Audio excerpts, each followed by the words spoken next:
Welcome to Full Stack Business Owner. Today, we're actually going to be talking about the latest news and how it's important to Australian business owners, as well as answering key questions from the community.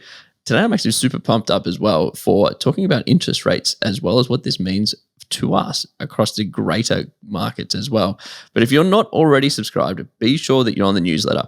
This newsletter is designed to enhance your full stack of skills to build wealth inside and outside of your business. So head over to fullstackbusinessowner.com/newsletter, put in your email and your name, and we'll email you every single week with updates. But before we get started, let's cue the disclaimer. Charley here from Full Stack Business Owner. I need to let you know that Grant, myself, and the Full Stack Business Owner team are in no way, shape, or form qualified to give you financial advice or pick investment products. We highly encourage you seek out and engage the use of professionals when making financial decisions or comparing investment products.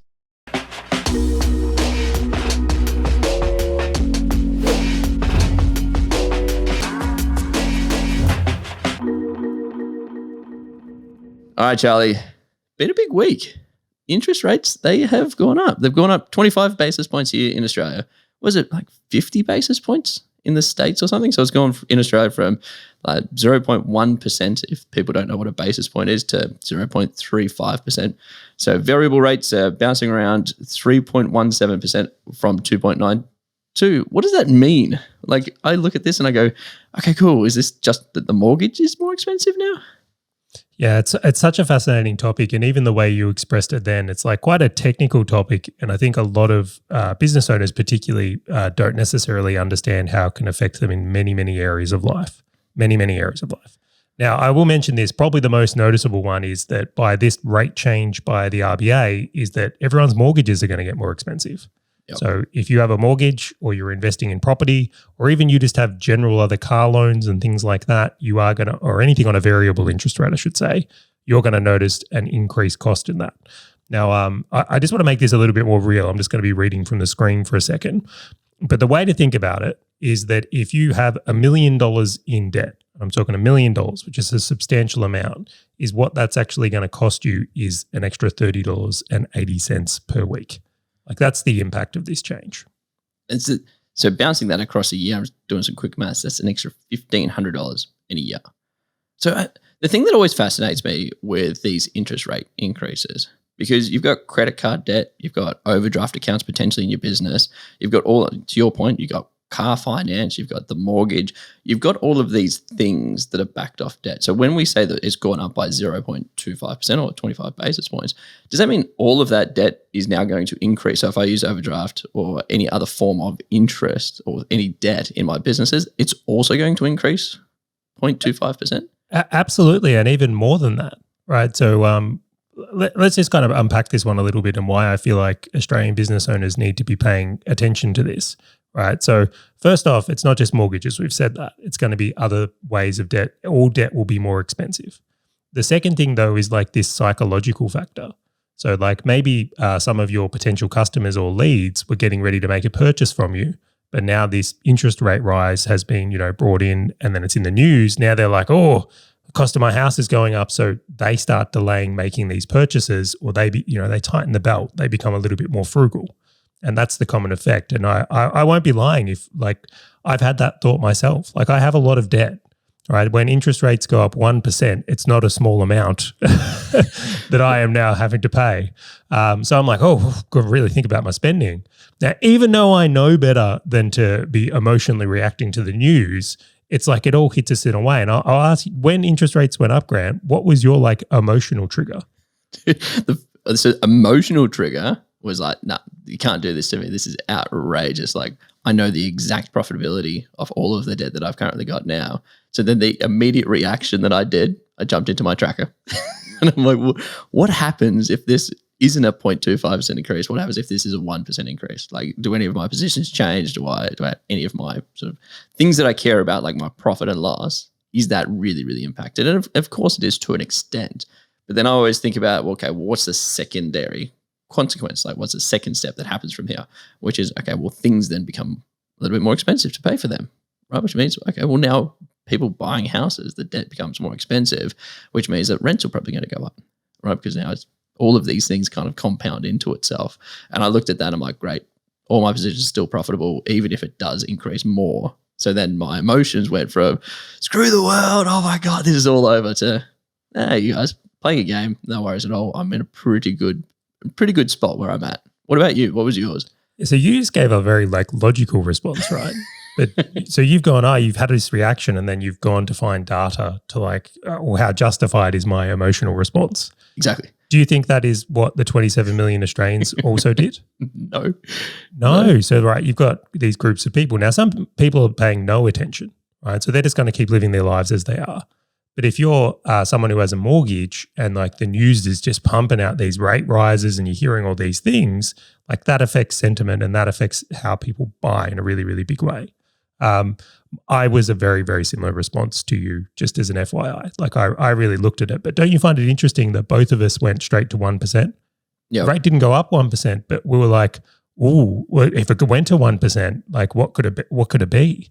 How does this – we've already started building defenses for 4 rate rises, even though one has already happened, and that this is sentiment and psychology.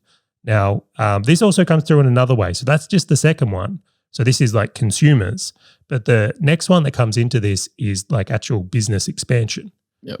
Yeah. So if you're you've got a business right now, you were thinking about, hey, I'm just about to hire that next person. Rates have gone up, and you're like, whoa, I'm becoming a bit more uncertain about I've got debt on the building I'm in, or we've got car loans to pay, or we've got overdraft. Can we really afford this next person now, or should we wait a little bit longer before we expand or invest in that next factory or whatever it is? And then that in itself changes the sentiment in those markets as well. Yeah, and from obviously the software world where I come from, we'll use things like a convertible note where we'll go and borrow $100,000 from somebody, and we pay interest on that over 3 years, and then it either converts into equity, we pay it off, etc. And so it's really interesting. They are increasing, and they actually have already increased, which was actually a little bit of a leading view for me, right? So I've looked at convertible notes that used to be about 12%, so it was about 1% per month, so 12% for an entire year. And then on that, it's now up to about 14%. But the other interesting thing from a consumer perspective, just to close that out, when I was looking at home loans on variable rates for a new property that I was purchasing, it was already factored in. And rate increases hadn't been locked in stone yet. The banks had already passed this on. So even if you were getting convertible notes, like we were looking at some, I was like, yeah, these things were already baked in. The leading indicators were there that this was happening. It's just now Australia and Australian business owners are kind of reacting to something that the writing was already on the wall weeks and months ago, where everyone else knew. Completely. But isn't it fascinating that the trigger of interest rates rising is the one that gets the reaction, so to speak? Yep.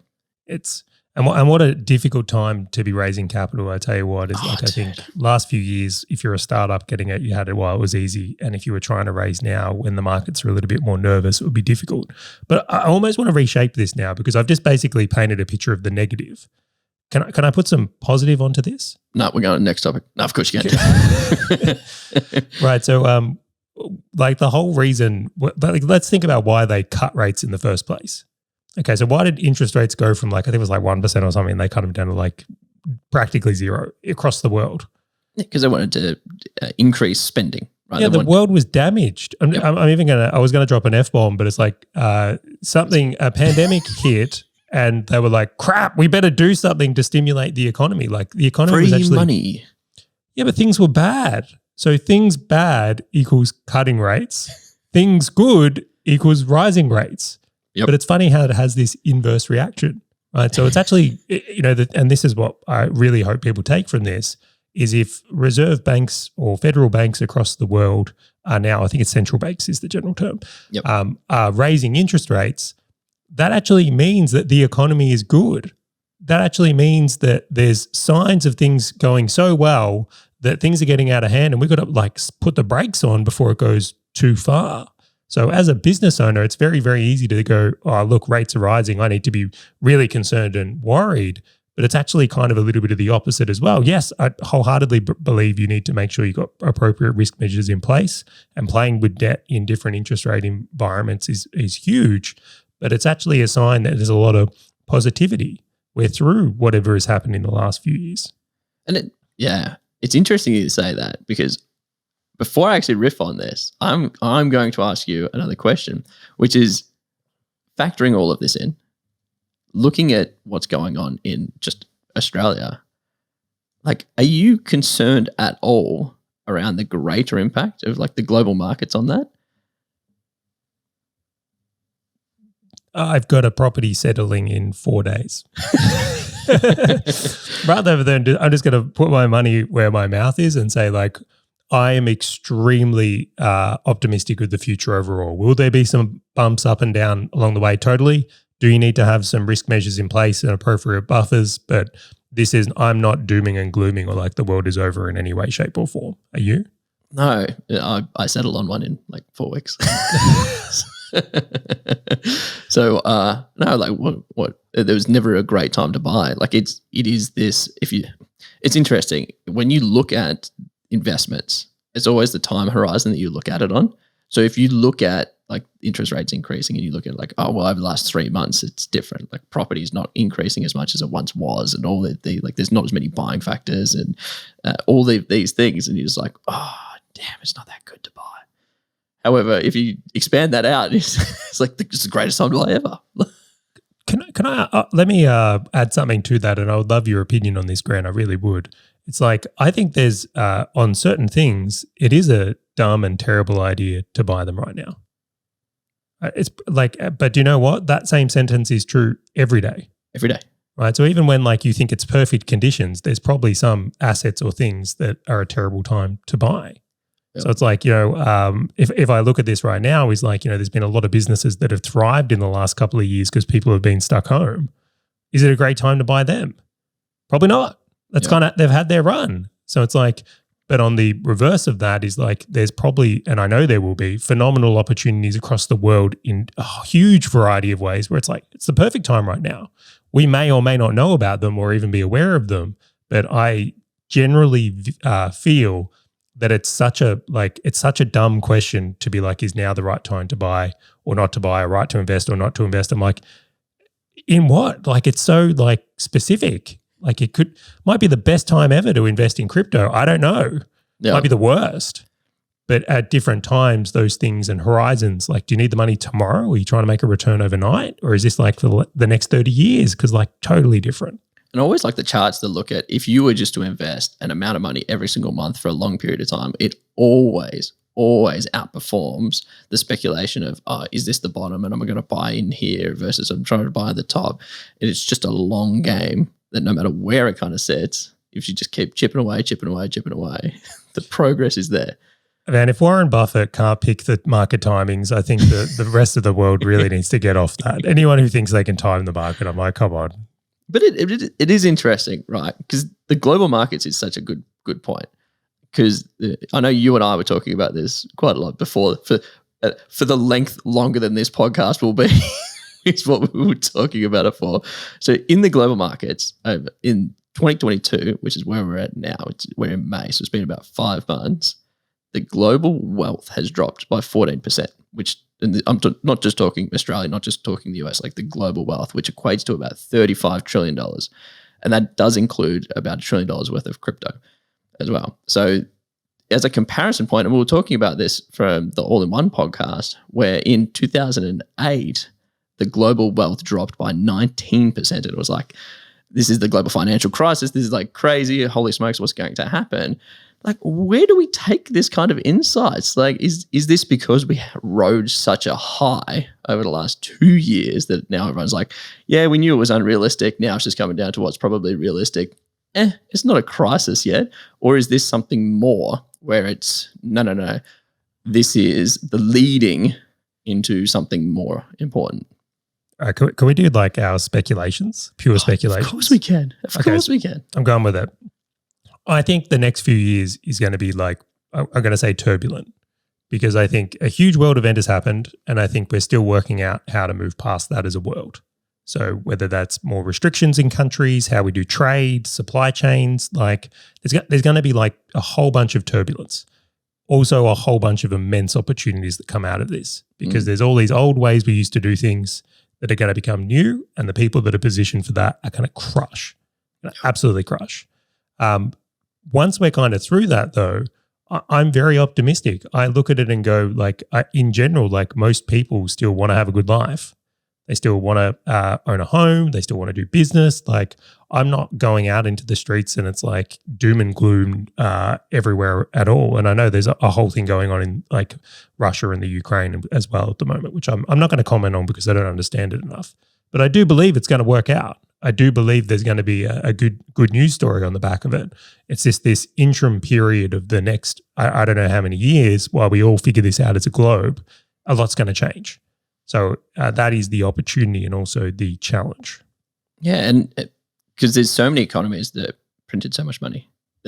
We now see inflation kicking in at high numbers. And if you haven't listened to the inflation episode, go and listen to the inflation episode that we talked about it and calculating your own personal inflation.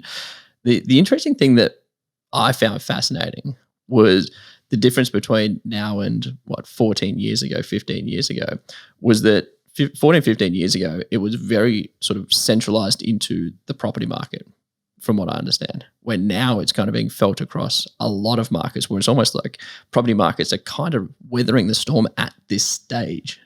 Well, the property markets are the strongest at this stage. That's probably the one area that hasn't been obliterated across this year so far. Is this a leading indicator that property might be impacted? But also, I want to get into some specifics around, okay, well, what does that mean for businesses and individuals, like business owners and entrepreneurs, like who are playing in that space? Yeah. So just to highlight a point there, 2008 financial crisis was basically built off the idea that a whole bunch of people got mortgages who couldn't afford them on these subprime loans. So to give you an idea, people were able to get a mortgage, and then for the first few years, the payment on it was really little. Tiny. Yeah. And then as soon as the rate changed, so the what do you call it? Like the free trial offer was over, the introductory rate. I was going to say, you're SaaS founder now. Yeah. They all defaulted. And as they did that, all that debt just took out the whole financial market that was way over leveraged, and some banks got caught out. And I've grossly oversimplified that. There's a whole bunch, but like that was the cause. And like it did a lot of damage across the world, like a lot. In where we're at in the world right now, it's completely different. It's incomparable. So you don't have these mortgages defaulting everywhere because that same type of thing hasn't happened. Now, the way I'm kind of thinking about that is like a lot of measures have been put in place to prevent that now. But if you look back further to like 2000 was like the dot-com bubble, which is like, that was a different type of crisis or thing that was happening there. So now we've just got this like COVID thing where it's been supply chains, lockdowns, and we're working out how to deal with that differently. And again, like if you go to each of them, it's like on the back of the dot-com bubble, some of the biggest and best companies come out of it. Yep. Amazon's, Google's, I'm neglecting to mention some other ones that I'm not so favorable on at the moment, but some really good companies. Out of 2008, like the housing market has done really well across the world, particularly if you're in Australia. Like if you bought property in Australia in 2008, you'd be pretty happy right now. Very happy. So the same types of things will occur here. We just don't know what that wave or next thing is going to be. I think if I was going to give anyone a message, though, it's like if you're just way too heavily exposed where market shocks can take you out, is like you probably need to reassess how you're thinking about like how much debt you have or how much reserves you keep or how much risk you take in the world in general. Yeah. One of the things that I'm seeing is with the impact of inflation, with an increase in interest rates, the pressure for employees and the people that we employ is going to go up, right? For expenditure pressure is what I mean. And so what we're already seeing is these pricing being factored into the day-to-day expenses, right? Like things that we're buying, like whether to your point, supply chain. So if you're doing a home renovation, if you're doing these things around, like just think about your employees doing these renovations or even yourself personally, it's now 25%, 30% more expensive. There are significant delays. Property prices are now more expensive. All of these things that we live and breathe day to day are getting more expensive, and it will roll into everything else, right? What we consume, whether it's food, whether it's the car, whether it's petrol, all these things are going up. However, you look at the increase in salaries, and if you're a business owner, listen to this, just think about the increases that you've provided for salaries. Now the pressure for them increasing as well to sort of factor that in is there, right?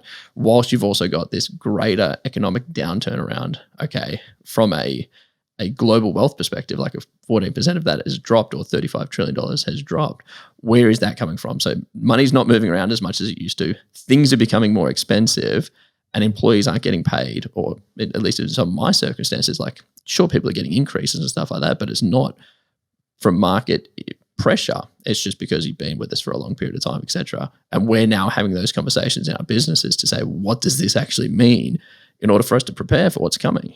Because don't you find that interesting though? So like legitimately, we've had conversations where we've changed what we're our plan and outlook for what we're doing in the next 5 years because of this. I think everyone's doing that. I think that's the conversation everywhere.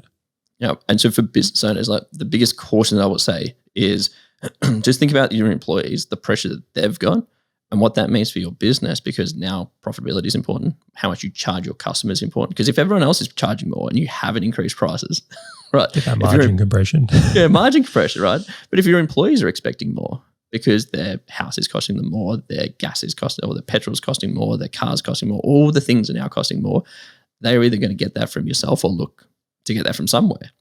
And so as a business owner, I think it's not that you need to do a knee-jerk reaction. It's more just being aware, right? So if retention of employees is sort of like not going as well as you once had have hoped, or you're getting some pressure from employers going, hey, like we need some kind of increase, or you are now becoming the cheapest in the market when you're selling your products and you're looking at, well, why am I the last to this game? This is why, is because this inflation it needs to go rampant. Like it needs to go through everything. There is things that don't really get excluded from this. And as a business owner, I think it's just one of those things you just have to think about and just be aware of, that if you haven't done it yet, you should probably think about it as to when are you going to do it. Now, if you increase your prices by 1%, 5%, 10%, 20%, that's industry specific. That's obviously relevant to what you're delivering and offering. But it's just something that I really think that everybody needs to consider from a business perspective, but also from their own perspective on their employees, etc. Huge. But this is why I love being a business owner, right? If you're an employee working at a company right now and you don't get any control over the things we're talking about, so raising prices, changing offers, setting up for like what's going to be valuable in the next 5 years, right? And you're just working in a company and the people at the top are rigid, probably boomers. Let's shit on the boomers. Right. And it's like you go and you're trying to go and ask for pay rises or trying to increase it because you're feeling those pressures. Good luck. Correct. I think that's a real huge thing. But if you're a business owner who takes responsibility for your life and realize you're in control, you can come up with new products and services that are going to be more profitable and beneficial in the next 5 years. Like there's things that are going to be created in this time that are going to be massive tailwinds. Like you get so many more dials and levers to pull so you can ride these types of environments much better than employees. And I know that's a heavy opinion, and I don't mean to make light of people who have jobs. There's nothing wrong with having a job, but like this is one of the reasons why I just couldn't do it. I want to make sure that I'm setting up for a strong next 5 years. I don't want to be relying on someone to do that for me. And that is that optionality of us as business owners, what we have with that lever. But it's also the same with our wealth as well. Like as we're personally investing, we have the exact same levers, right? Like we can store more cash because we think that prices might increase more or decrease more, or we might speculate on whatever it may or may not be. But the final thing that I will just say to all the business owners that are listening to this, and this is what I'm doing throughout my businesses, is looking for the pieces of fat that have just increased my operational expenses by like 1 or 5%. Right? Like what about that subscription that I could just cut out? Right? Well, what about those people that I haven't cut out of my Office 365 or Google Apps or Canva or all of these things? Like what can I just start cutting out? Because that will allow me to unlock and actually see what that real baseline that I have as an organization is in order for me to factor all these changes in. Could I ask you like 2 rapid fire questions here then? Just 2 little ones quickly. All right. What do you think is more likely? We get interest rates to 2% or a recession, right? That's the first one. And then the second one is like out of 10, how optimistic are you for the next 5 years and future in general? Good questions. Okay, so the first one is I'm leaning towards a recession. How big it is, how great it is, I don't know. So when I say the word recession, I don't doom and gloom it. It's more I don't think that interest rates can go significantly higher. And going back to COVID and all these things, we've printed so much money. We've got so much debt, The government needs to take so many different actions that are outside of just, hey, let's just increase interest rates. Like there is a cap to this before money stops moving around the economy. Like you can't keep increasing interest rates and go, hey, everybody, just can you please go and get some credit card debt? Can you please go and keep buying houses? Please, please, please, please, please. Like it really sort of slows that down. So I actually think that a lot of like global wealth dropped, as we spoke about. Interest rates are going up, inflation's going up, but as an economy, we've got more debt that have been produced over the last 2 years. It is insane. I personally think that we are heading towards whatever that recession might look like, albeit it might not be like a real recession. Like Australia did not get as impacted in 2008 that United States did. So it might just be our version of something similar, or it could be worse. That's where I'm sitting at. And I'm actually, before I answer the second question, what do you reckon we're leaning towards? I'm in the same camp. I think it is more likely that rates get cut than they go up above, let's say, 2%. Yeah. And so then over the next 5 years, like what am I sort of pushing towards? I'm just wait. You got to do it like an out of 10, no vagueness. I need a dial or something here. So I am still of the opinion of continuing to invest is always the greatest win. Continuing to operate businesses is always the win. I will provide in my mind, I put a macro view over the top of it. I'm like, well, will the businesses still be relevant? Are they still going to be solving the problems that need to be solved, et cetera, for me personally as a business owner to weather the storm? And I feel good about it. My properties and everything that I've invested in. Still haven't given a number. The number I'm going to lean on is over 5 years, I would go like a 8, 9 out of 10. And the 1 or 2 is to factor in something that I don't know that is being spoken about in rooms that I'm just not part of. I'm an 8. I'm of the same view. I'm like, there is so much. I've never seen more opportunity. My biggest problem right now is I don't have time to execute on all the greatest things I see. Like there's so much good out there, particularly for Australian business owners. Like this is a time to thrive, not to die. Yeah. And actually being able to have like education like this or like some insights of this going, wow, these things are happening. This is how other people are reacting to these kind of pressures and changes. How am I going to apply that into my business? I think that is that game changer, that gap. And it was actually interesting. I don't know if you saw in the Facebook, the Full Stack Business Owner Community Facebook group. It was actually brilliant because of all these things are happening. And there's a guy called Jimmy that's in that group. And he actually just went unconditional on his very first investment property. So here is an Australian business owner that's like seeing all of these other things happening. He's like, screw that. I'm going straight in. Why? Because just progress, just continually progress. And so like from us to you, Jimmy, like absolute congratulations. Absolutely fantastic. And speaking about the community, if anyone who's listening to this actually has questions, feel free to join the Full Stack Business Owner community over on Facebook and ask any questions, and we're more than happy to answer them on here. And so one of the questions that has popped up, Charley, is what metrics do you review every single month? Now, I'm going to expand this. Most people will think just business, but let's talk about business and then like the personal life. Well, let's do it. I'm going to do my current ones. So I look at this right now is like the metric I'm probably most obsessed with in business right now is return on equity. So the best way to think about that is like I spend X amount of dollars every month to run my business. Maybe it costs you $100,000 a month to run your business. I'm like, how much profit am I turning that into? What's the return on the equity I'm getting in my business? Now, why am I paying attention to this one, or why do I love it and I have for a long time, is I look at it right now and it tells me how like efficient I'm being with the capital I'm using. Where if I just focus on like revenue, like you might be growing your business really fast, but you might be getting like sluggish as you get bigger. Where I feel like return on equity is if I'm spending more, I want to see that turning into more profit and the same ratio of profit as I'm going along, or even better, expanding as you go along. Where in the past, I must admit on this one, when I grew my first business, I was probably more focused on just like revenue and headcount and things like that. And then in turn, I was like, hang on, I'm becoming more broke as I get bigger. This doesn't make any sense. Shouldn't we be making money? Yeah, it's it's thoroughly interesting because we basically look at the exact same thing from a business perspective.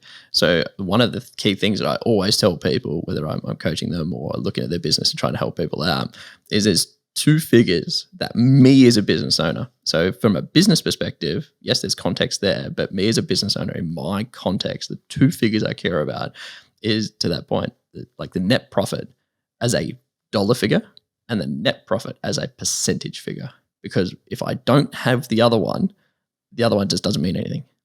Right? You can cheat. You can totally cheat. Exactly. And so it's like the two figures keep each other honest. And that because it's like, if I make $100,000 profit every single month, but my revenue could go from $1 million to 10 million to 5 million, and I'm still just making the exact same net profit, it doesn't show me that I've got other problems. But if I was looking at the percentage, it's going from like 10% to like 1% to like 5% in those examples. And now I'm seeing the peaks and troughs of me going, all right, there's a problem here. I got to dive deeper into this. Those two metrics, they are the indicators to me of going, where does this challenge lead? Because then I go, okay, is it a sales problem? Is it a marketing problem? Is it an operational problem? Is it where does that sit? Or is this thing just cruising at optimal? Is it the exact same in personal? Like, do you just go, that's the same? Not at all. Not at all. I wonder how many business owners out there right now are cringing a little bit listening to this because they don't know those two metrics themselves. So if you don't, I suggest you get very, very involved in them. And I will say, before you continue, factor in if you've got business expenses to fund some personal expenses, whether it's a car, whether it's like rent or a mortgage or otherwise, like just be considerate of those numbers eating out of your net profit, right? Because if they're coming out of the business that are personal expenses for you, just be aware of that. There was a business that I was talking to you about, Charley, that had about 8% hidden in this. And I was just like, wow. So really your net profit's higher if the business owner was not there. I'm like, so that's good. Like it's even better than it was just because there were these little hidden Can we unpack that quickly? I think that's very interesting, right? So you're telling me right now that the business owner is running so many personal expenses through their business and writing them off that their net profit is like, what was the difference again? It was about 8%.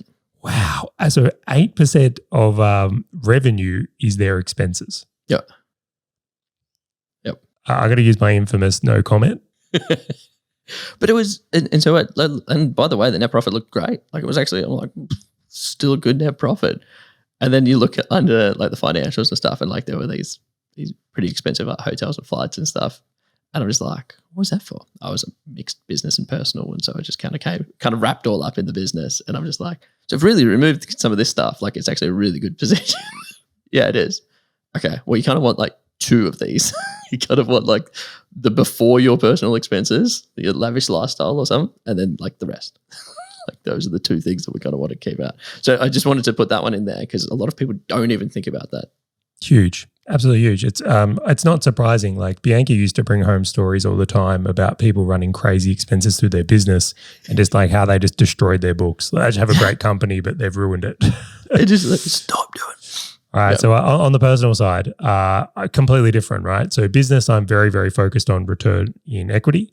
On my wealth and personal stuff though, like net free cash flow is what I'm becoming increasingly obsessed with. So like to unpack that a little bit further, I'm really happy with the assets I have. So tracking the asset prices, like the property prices or the share prices and things like that is like becoming less important to me because I want to own those assets. Right, I still track them, don't get me wrong, but what I'm really interested in right now particularly is like net free cash flow. So every month, how much net free cash flow, which is like after tax, after everything, are we creating to keep reinvesting in our assets and kind of spin that flywheel? So I really like to see that like month on month, I want to see that going up. And if it's not or there's a change, that's where I really start digging in. That's where I want to know like why, what's going on here? Are we doing this right? Has something changed? Is the environment, whatever it is? And I find that is like my North Star at the moment. Is that getting to you to a point? Like, is that when it hits a certain point, you pull the trigger and go, bam, I'm going to go into this thing? Or is this just because, okay, based on the globe, what is happening in the economy, in the global world, all these things that opportunities will present themselves, and I just need as much free cash as I can to go and invest in it? Well, I don't actually need the cash. That's the irony. And I'm like, business is being very good to me and us in general. And I look at it and go, well, like my business is where I'm getting my cash for living from. So I'm not particularly concerned about drawing from my portfolio. But one of the things I'm just really like looking to do in my strategy is like my strategy in wealth is cash flow. So if it's working, what should it be doing? Creating cash flow. And if it's not, well, then I really need to readdress what strategy I'm using here. Because if I'm running a cash flow strategy and it's not making any cash flow, I should probably change something. And if I'm inverse creating some other effect I really want to know about. So like, again, I'll mention like growth's important. I'm not saying it's not. And it's definitely been a huge part of my strategy. But at this point in my life, I'm definitely more in trying to push those cash flow numbers up. Yeah, it's interesting. So for me, the cash flow from assets is what I'm still focusing in on, albeit I am pondering the stacking the chips. Like how do I evaluate the cash that I keep putting into bank accounts? Because I think there's going to be more opportunities. I think that just having cash, especially in a market that is so, I don't know, speculation, like it could go really high, could go really low. I've got some good investments. Like I'm pretty happy where I'm at, but I'm pondering going, okay, well now stacking more cash versus buying more properties. I'm wondering if that's still going to be a better strategy. So for me personally, whoa, you don't just get to roll on. Has this recently changed? Has recently changed, yes. So this has become, okay, so you were previously focused on probably similar to me, the cash flow thing, right? If I've got these assets, how much cash is it producing? Where now in the last, 3 months, you've shifted it to what are my reserves and liquidity because I think opportunities are coming. Critical. Like I've even to the extent that I've started looking at if I was to refinance property to 80%, what does that look like? Like how much cash do I have available to me if a really great opportunity came across or things like that? So so I'm starting to ponder going, great, like what are my cash stores? What liquidity do I have available to me that I could just push a button and go crazy on it? Like those are the things I'm starting to like really ponder and stepping into. And I don't want to give the exact same answer as you, but it's moving across from like cash flow and like great. But it really validates me, Grant. It really validates me. I feel I sleep better at night if you approve. I can't say I can't like this can't be the exact like how we're doing the exact same thing, even though most of the time we end up doing it. It's like, but cash flow is like a massive run for me, and a cash flow outside of business. Like business. I got to ask you another question on this. I absolutely have to. I'm like itching to speak, and I'm so sorry for cutting you off. It's definitely the worst thing to do in a podcast. So apologies to everyone who has to hear this. How often does what metrics you focus on, whether it's in business or in your wealth or personal life, change?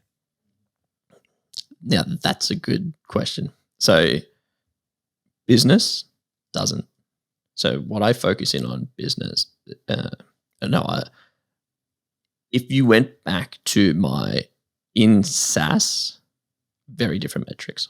So when I was like a software as a service, like co-founder, which I still am, by the way, but the metrics I care about are still what I'm like the profit percent and the profit dollar figure. But I cared more about like usage, growth, like what are the things that like a high net worth individual or VCs or angel investors would want to invest in is really what I cared about. But in essence, most businesses I just care about like dollar profit and percentage profit. So that almost never changes. Like it's no matter what business I'm in, like that's all I kind of care about. But from a personal perspective, the overarching how much cash am I earning from a cash flow perspective and a capital, like what's my asset actually worth, is always there. But to an extent where I'm like, cool, as long as they're both in the green, like it's not the end of the world. And that's when I start looking a little bit more macro on going, well, do I think there's going to be a whole heap of opportunities coming? Great, I might stack some more cash. Do I think it's a really good buying opportunity? Yep, I might focus in on buying more assets, right? Or if opportunities just sort of come across my desk, I'll go, or like you and I talk about some opportunities, like great, that's going to be a perfect thing to buy. So from a overarching health, doesn't really change, but from a day-to-day operational, like these are the numbers I'm looking at to make sure I can pounce. Yes, that changes. It's interesting, right? Because I feel like there's some like, for example, it's like revenue, net profit, right? That's pretty much like what every business owner's got. Like, cool, they're important, I'm always doing it. But then if you dig a little bit deeper, you'll see there's like, a little something within it that they're more obsessed with. It might be sales volume, might be leads, right? They've always got these other little metrics that they're using as a little focus point for whatever's their pressing focus in the business. And it seems to change. And you've even referenced here like type of business. So if you're in service business, you're probably looking at different things than e-commerce, or potentially even looking at different things if you're in SaaS, or I know you are. And I just think about it, if you've got like a supply chain, like you've probably a lot of important metrics on how long it takes you to get goods and things like that become more relevant to you. So you start picking up like your specific ones. But then the wealth ones, it's kind of the same. Everyone's like, cool, growth and cash flow, got it. Those are pretty basic. Yeah. My net worth, how much cash it pushes off a month or a year, I'm good. But it's like it totally shifts. Again, you get these focus points. So like first few years, I think I was pretty obsessed with like net worth. I was like, as everybody cares about. Yeah, but I must admit, as soon as I like passed a goal, I was like, okay, cool, don't care about that as anymore. And that's important, still going to look at it, but it's like this cash flow thing is like where I'm like, cool, I want to really like grow this out. Yeah. But I just think that this is like, it's a moving thing. So like depending on what's going to change, that's going to change people's metric, right? Is like one, let's just go with environment. So the world suddenly changes and the metrics you need to pay attention into in your business and your world change. Right? Two is your goal changes. So like if you were very focused on growth and then you changing to like stability, well, you need different metrics to measure stability. Or then thirdly is like on the personal side, is like, if you're trying to gain weight or lose weight, you're probably going to track your metrics and what's good in those very, very differently as well. So I think it's like, even though we've been asked this great question, I almost want to throw it around to the idea that your metrics you track suddenly become more important based on the goal. Yeah. And then you get to a point where now you're just opportunity chasing. Yeah. I aim to get to that. which I think is brilliant. So isn't it interesting? All right, Charlie, I got a community question here from Kenneth. Does anyone have any online wealth creation courses they would like to recommend for people in Australia, whether it be property, crypto, etc.? I wonder if we're going to say the same one first. All right, you go. And I'll just say yes or no, I'll be honest.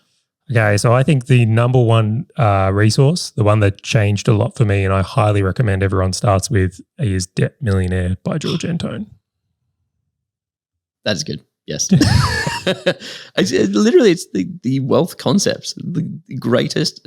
If you have not read the book, don't be scared of the title. Terrible, terrible, terrible, terrible title. It like leads with the wrong concept. The book itself is great. It's a bit clickbaity, that title, isn't it? And also, I don't feel like I get it, but it's like I don't feel like it's actually what the book is about. Yeah, I feel like it became too clickbaity. Like it almost took away from the value where people would read it and go, this is going to be the same as all these other books that were written that way. But then when you read it, you're like, yeah, no, this is fundamentally different.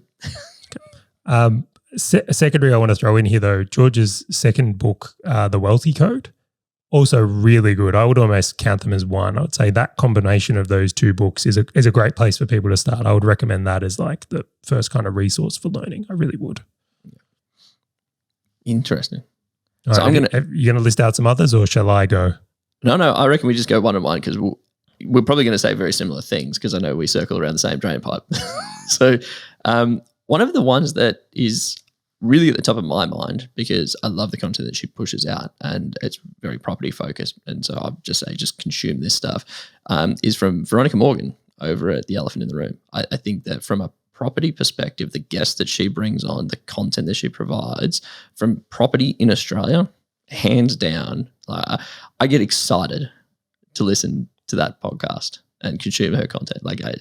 Or watch it on YouTube. It's completely up to you how you consume it. I just think it's fantastic, and the news that they bring is very timely, etc., as well as providing foundations across the top of the property investing and stuff like that. I just think it's a good foundational, educational podcast that just everyone in property should be listening to. I concur. Great resource. I'm going to go next one then. I think is a great YouTube channel for people that are looking to understand like the Australia-specific property concepts. It's by a guy called Kent Cliff, who's a guy in Western Australia. And what I love about his channel is he will go, this is how subdivisions work in Australia. He does a video and you can go, cool, I kind of get it. I mean, I don't know enough to do it, but I get the idea where it's like, I think it's really helpful for people understanding like making a business related is like, cool, this is marketing, this is sales, this is HR. Like he does these excellent videos and the different types. And I feel like it's almost like a great glossary of terms for people to get up to speed on the different things within it. Yeah. See, Ken Cliff's not one I dove into too heavily. Like I've watched some of his videos on YouTube and stuff like that before, but I haven't not as religious around the property stuff, but his content is super good and super detailed, especially if you know what you're going for. You're like, cool, subdivision, like this is what I'm going for. I need to learn something. So I think Ken's great. All right, I'm going to step, even though I was like, I'm going to step away from like property, but really, no, this guy loves property as well, is Investopoly with Stuart Weems. He's great. It's funny, Great I actually, podcast. at the gym, I ended up basically stopped my workout, just completely stopped it. So I consumed like 4 of his episodes back to back. I think what he talks about and what he shares is some great foundational knowledge of investments. I have not read his book. Have you read his book? I have, but I was going to say I don't necessarily think of him as a property guy. Yes, he definitely does property stuff, but one of the great things about Stuart is like I think he's more like step back, does shares, does super, does a lot of things that he's qualified, number one, and knows a lot about and has a lot of experience. I think he's great for Australians. I really do. Yeah, and his content is bite-sized. Right, like if you listen to his podcast, like it is like 15 minutes. It's like boom, boom, boom, boom, boom. Like it's very structured. And his book, even though I haven't read it, I've looked at the glossary and stuff. It's like, what is it, like 10 sort of key investment strategies, something like that, piece by piece by piece. The way his brain works is very similar to myself. Logical layouts. All right, we'll go 1 or 2 more. How many more you got? All right, Otherwise, we're going to be here forever. Yeah, so I'm going to give one more. I'm going to give 2 more at the same time. I think in Australia for share market related stuff, where I have learnt the most has been from a guy called Gary in Western Australia, who has specialist share education. He does a weekly update video on his YouTube channel. I think it is a phenomenal starting point for people, and I've learned a lot from that. So my other recommendations obviously be more property or foundational recommendations, where this one is more share market. I know some people may be here going, look, I just want to do property or I just want to do shares. I think learning a little bit about both is very, very helpful if you're trying to like wrap your head around it. Just like in business, right? Yep. I know a fair bit about e-commerce and SaaS. I don't have businesses in them, but rounding that business knowledge enables me to do the businesses I do have much, much better. And then the last one I'll just throw in here from my point of view is that like Goose from Dashdot has educated me so much like personally. And then Aaron, our mortgage broker, is like he's educated me so personally. And Anthony, our accountant, has educated me so personally. So I feel like there's a huge amount of education from the team you have that you're building wealth around. Dude, I'll put a shout out to Anthony, the accountant. Anthony Hun. I don't always pronounce his name incorrectly. I'm just laughing when we had him on that call to talk about trusts. And like he clearly knew what he was talking about and we were trying to tell him why he's wrong. And it's like, and he's like, guys, it doesn't work that way. He just ended up looking at the cameras like, why are you wasting my time? I feel like it's trying to explain like macroeconomics to a toddler. That's what that day was. It was like so far over our head. But anyway, thank you, Anthony. What about this? No, it comes back to if you haven't listened to the networking episode, like listen to the networking episode. It is foundationally fantastic for these points.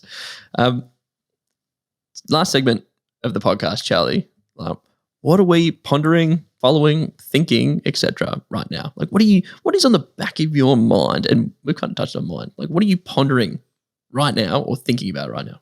Okay, so I've been thinking about this one quite a lot, and I mean quite a lot. I'm trying to think very forward. I'm saying 10 years from now, what am I going to be most thankful for I do today? Because I'm looking at the way the world is and I'm thinking there's huge opportunities that I want to front run. I really, really do. So I'm trying to line up, starting to work towards that today. I really am. So Charlie's like big question, or what I'm considering at the moment, is what are the services, brands, businesses, investments, lifestyles that I think are going to be the stuff that I'm going to thank myself for in the future. And then I'm like actively working towards that because the world has changed. There's so many things and it's so easy to stay stuck in like, I'm just trying to make it through this and just like things will just pass you by. Like how many people miss the internet? Yep. Still do. What about you? So it's interesting. Like, obviously you and I are having conversations around like, what is this? What are we planning on doing? Like with this podcast, obviously, as well as with other brands and communities and things like that.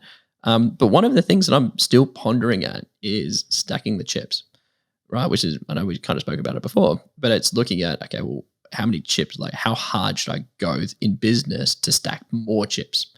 Can I ask a question around that? I don't know why I'm asking. If I can ask a question, I should just ask the question. Just ask the question. Can you tell me more on that? Like, are you considering selling assets and going hugely into cash and just waiting for like behemoth-sized opportunities? Is this you're just like, cool, any profit I make now, I'm just going to put it in an offset account and just like slow down and really wait for something where I think there's a huge potential upside? Or is this like stacking the chips because I just want to de-risk?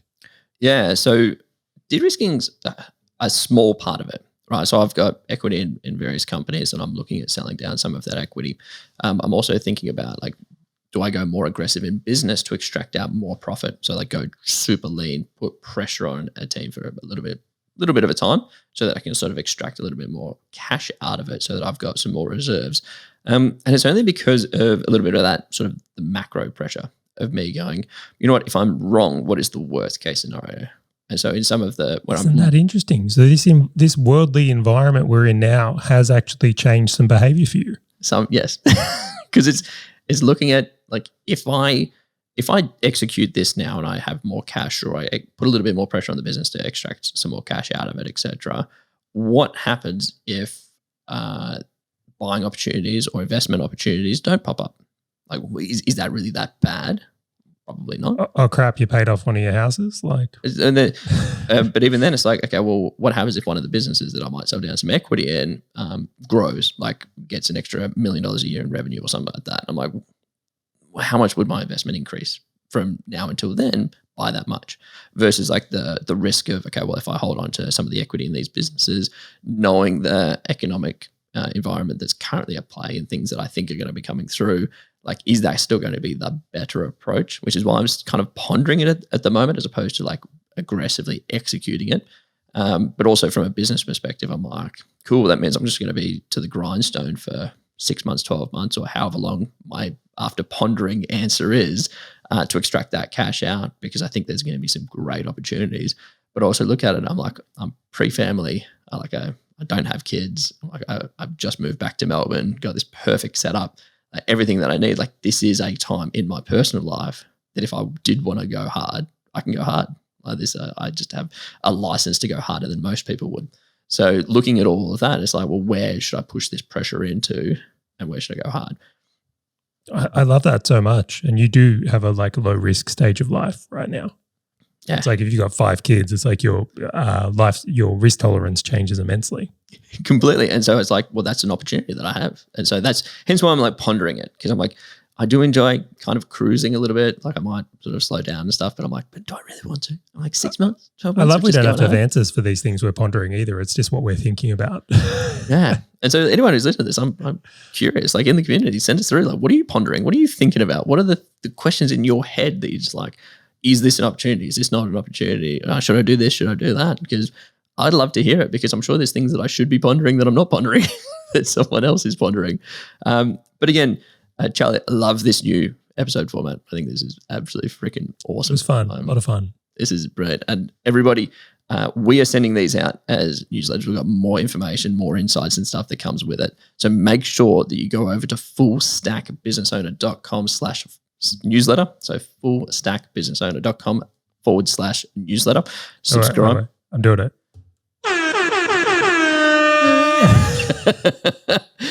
Get access to it. We have resources on the website. Go and get whatever you want, but be sure you're on the newsletter so that you actually receive these, because we're doing them every single week. It's weekly drops. You need to be amongst it. And again, thanks for joining us, and we look forward to actually catching you in on the next episode of Full Stack Business Owner.